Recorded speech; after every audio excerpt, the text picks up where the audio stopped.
No puedes estar solo enamorado del dinero. Realmente tienes que encontrarlo. Ya sabes, me gustaría repasar dos puntos sobre los que me gustaría que reflexionaran, especialmente los recién llegados al mercado de valores, antes de intentar hacer 30 o 40 operaciones al día en lo que parece un juego muy fácil. El 31 de marzo saqué una lista de las 20 empresas más grandes del mundo por valor bursátil. Esos nombres, muchos de los cuales les resultarán familiares, estaban encabezados por Apple, con más de 2 billones, y bajaba hasta el número 20 que valía 330 mil millones. Esas son las 20 mayores empresas del mundo por valor de mercado al 31 de marzo. Tenía esperanza de poder constituir como una maquinaria de preguntas para poder contestar a todo el mundo en el menor tiempo posible, pero eso es técnicamente imposible por ahora.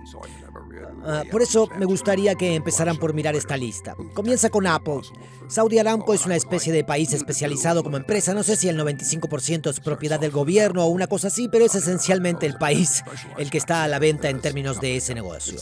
Pero de las 6 principales empresas, 5 de ellas son estadounidenses. Cuando escuchas a la gente decir que Estados Unidos no está funcionando muy bien o algo por el estilo, ya sabes, en todo el mundo, de las 6 principales empresas en valor, 5 de ellas están en los Estados Unidos. Y si se piensa en ello, y hablamos un poco sobre esto el año pasado, pero en 1790 teníamos la mitad del 1% de la población mundial, quizás un poco menos. Teníamos 4 millones de personas, 3.9 millones de personas, 600.000 de ellos eran esclavos.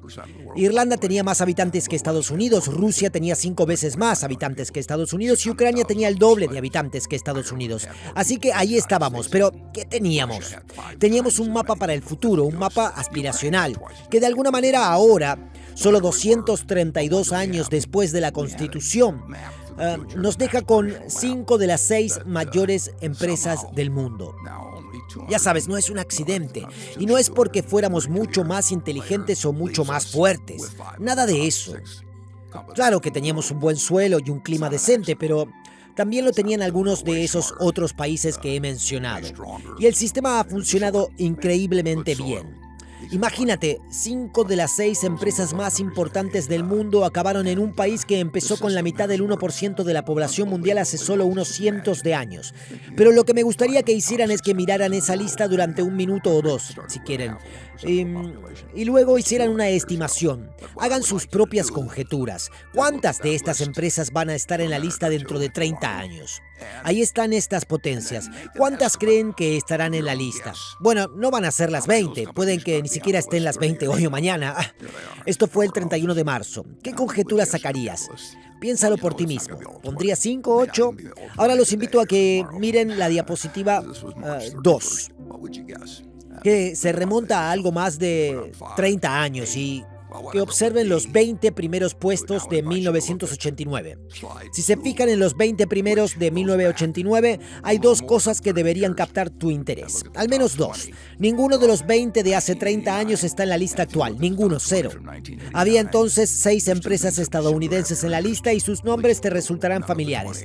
Tenemos General Electric, Exxon, IBM Corporation, todas siguen por ahí. Merck está algo más abajo. Ninguna llegó a la lista 30 años después, 0. Y supongo que muy pocos de ustedes, cuando les pedí que rellenaran el formulario hace unos minutos, habrían puesto 0. Y no creo que sea 0, pero es un recordatorio de que cosas extraordinarias pueden suceder. Cosas que podrían parecerte obvias. Japón tuvo un maravilloso mercado alcista durante mucho tiempo, así que tienes algunas compañías japonesas en esa lista. A día de hoy no hay ninguna. Y Estados Unidos tenía 6, ahora tenemos 13, pero no están en no son las mismas 6 de antes. Les invito a pensar en otra cosa al mirar esta lista. 1989 no fue la edad oscura, es decir, no acabábamos de descubrir el capitalismo ni nada parecido. La gente pensaba que sabía mucho sobre el mercado de valores, la teoría del mercado eficiente estaba de moda y no era una época de retroceso. Y si nos fijamos, la empresa más importante en ese momento tenía un valor de mercado de 100.000 millones, 104.000 millones. La empresa más grande del mundo en poco más de 30 años ha pasado de 100.000 millones a 2 billones. Por debajo, la número 20 ha pasado de 34.000 millones a algo más de 10 veces esa cifra. Bueno, eso te dice algo sobre lo que ha pasado con la igualdad, que es un tema candente en este país. Te dice un poco sobre la inflación. ¿Cansado de guionistas caros y de pésima calidad para tu canal de YouTube? Autoscripter.ai es la solución definitiva. Di adiós a los guionistas novatos que no son capaces de generar miles de visualizaciones para tu canal. 10 veces más barato. Autoscripter hace que tus vídeos se vuelvan virales. En solo 3 pasos, Autoscripter.ai crea un guión realizado a tu medida. Solo tienes que introducir tu concepto de título, seleccionar tu tono y estilo y listo. La interfaz intuitiva hace que editar y perfeccionar tu guión sea sencillo, rápido e inteligente, con cientos de usuarios satisfechos que ya han descubierto esta increíble herramienta. Comienza tu prueba gratuita hoy y observa cómo Autoscripter transforma tu canal de YouTube. Haz clic en el enlace de la descripción del vídeo ahora. Aunque este no fue un periodo altamente inflacionario en su conjunto, pero te dice que el capitalismo ha funcionado increíblemente bien, especialmente para los capitalistas. Y es una cifra bastante asombrosa. ¿Crees que podría repetirse ahora que dentro de 30 años podrías tomar 2 billones para Apple, multiplicar cualquier empresa y llegar a 30 veces eso para el líder? Sí, parece imposible. Tal vez es imposible, pero estábamos tan seguros de nosotros mismos como inversores. Y Wall Street era en 1989 tal como somos hoy.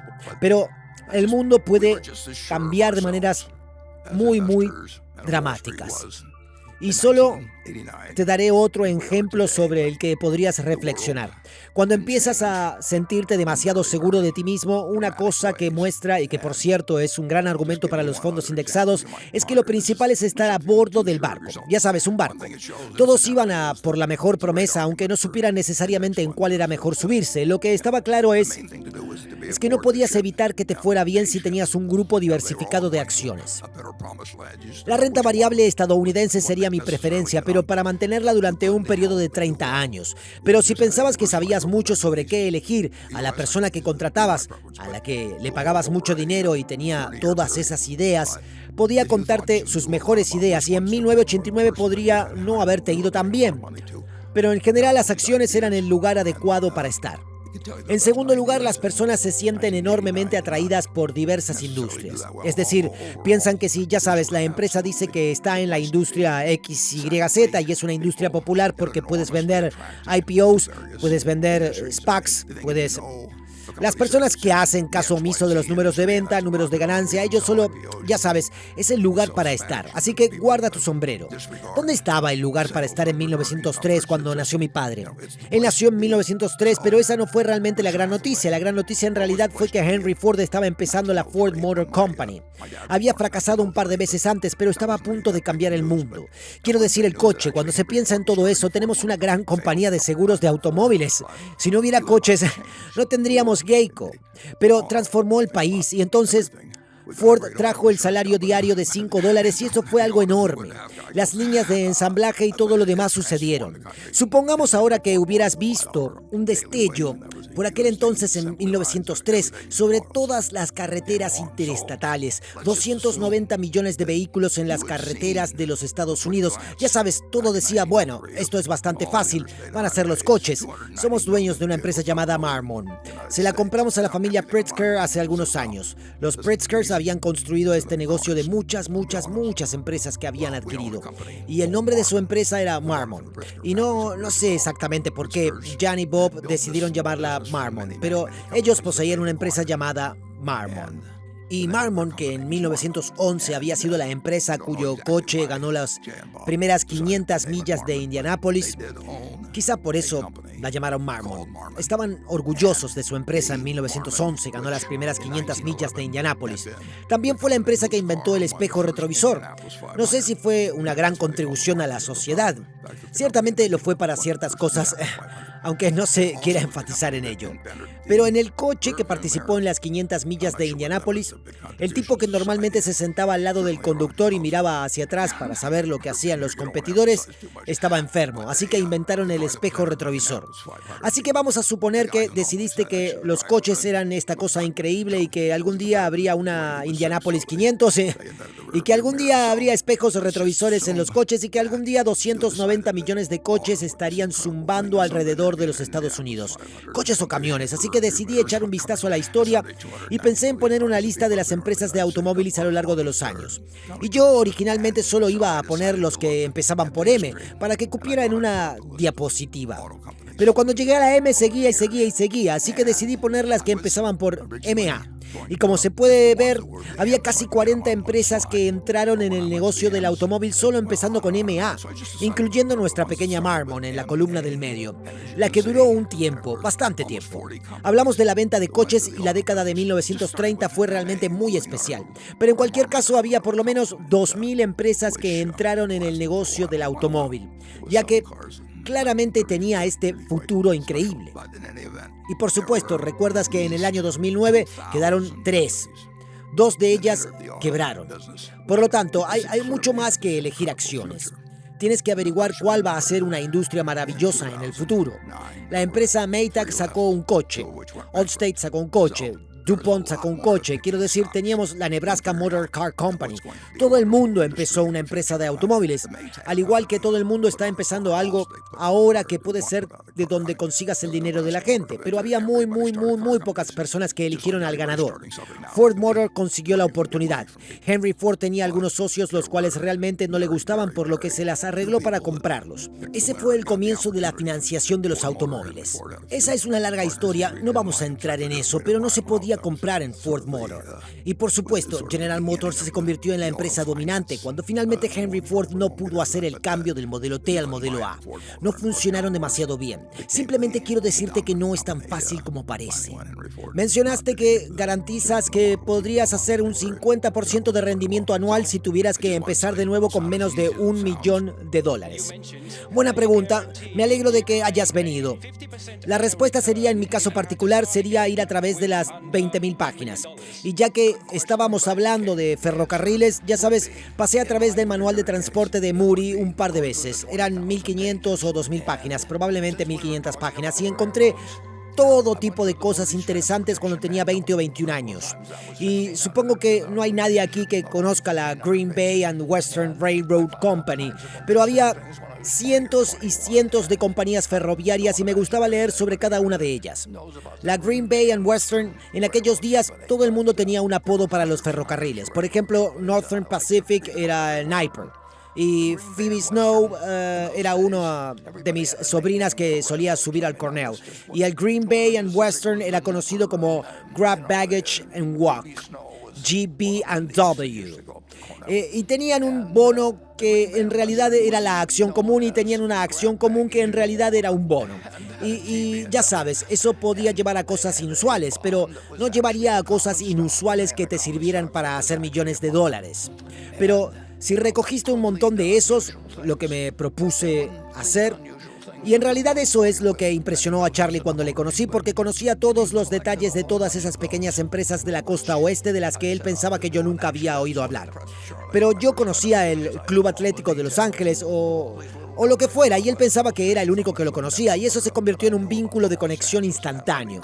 Así que para responder a tu pregunta, no sé cuál sería ahora el equivalente de los manuales de Murray o de cualquier otra cosa, pero me enteraría de todo acerca de todo lo pequeño y encontraría algo. Y con $1 millón podrías ganar el 50% al año, pero tienes que estar enamorado del tema. No puedes estar solo enamorado del dinero. Realmente tienes que encontrarlo. Ya sabes, esencialmente la gente encuentra otras cosas en otros campos porque simplemente les encanta buscarlas. Un biólogo busca algo porque quiere encontrar algo y no sé cómo funciona el cerebro humano.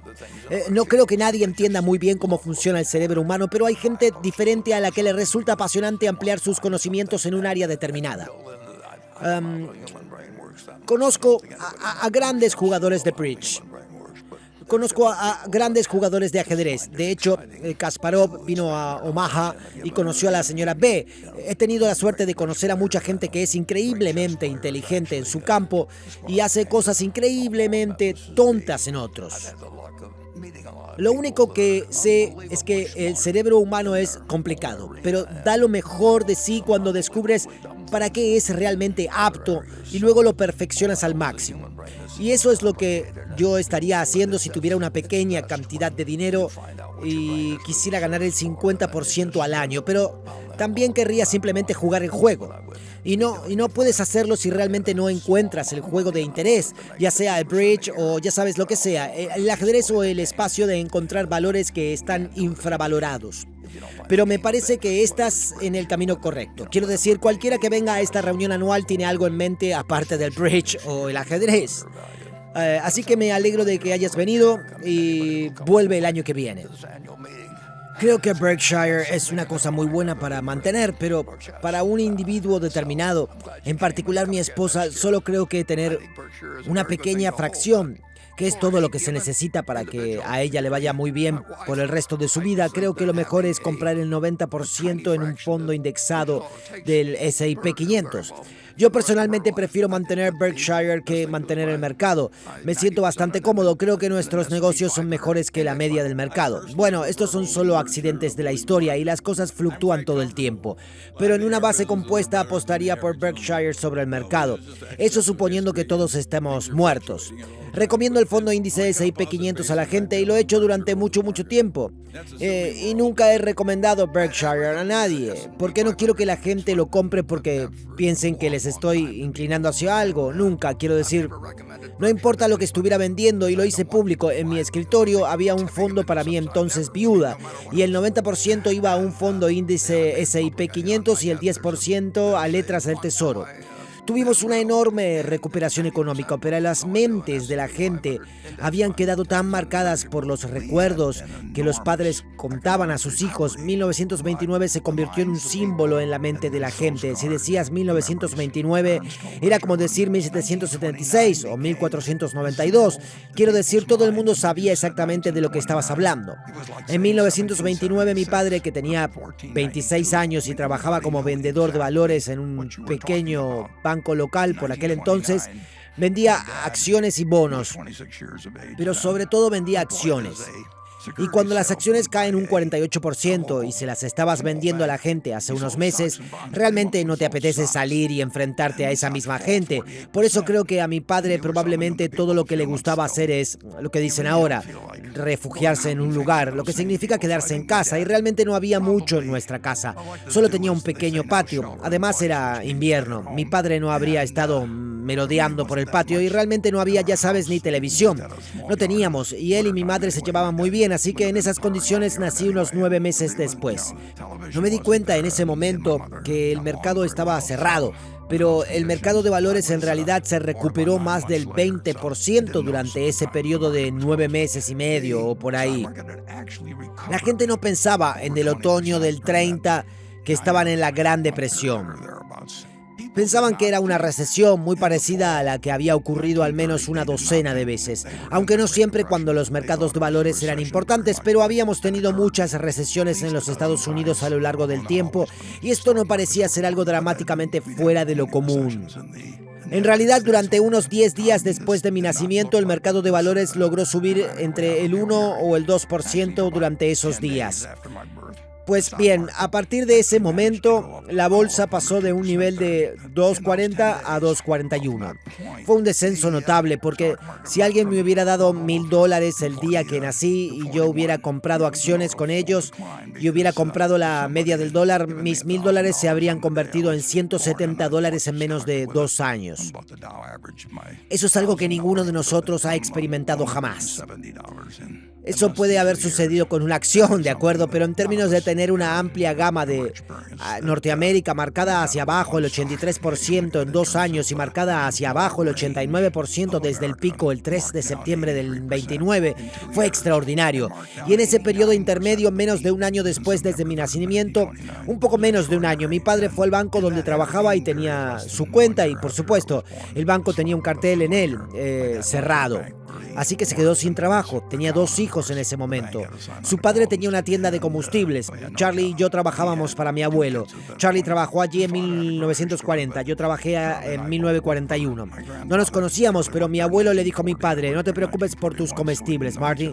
Le dijo: dejaré correr tu cuenta. Mi abuelo se preocupaba por su familia, pero no se iba a volver loco. Y una de las cosas a las que miro, cuando miro hacia atrás en ese periodo, y no creo que a los economistas generalmente les guste darle tanta importancia, pero si hubiéramos tenido la FDIC... La FDIC comenzó el 1 de enero de 1934. Fue parte de la amplia legislación que tuvo lugar cuando Roosevelt entró. Pero si la hubiéramos tenido entonces, habríamos tenido una experiencia muy diferente, creo, en la Gran Depresión.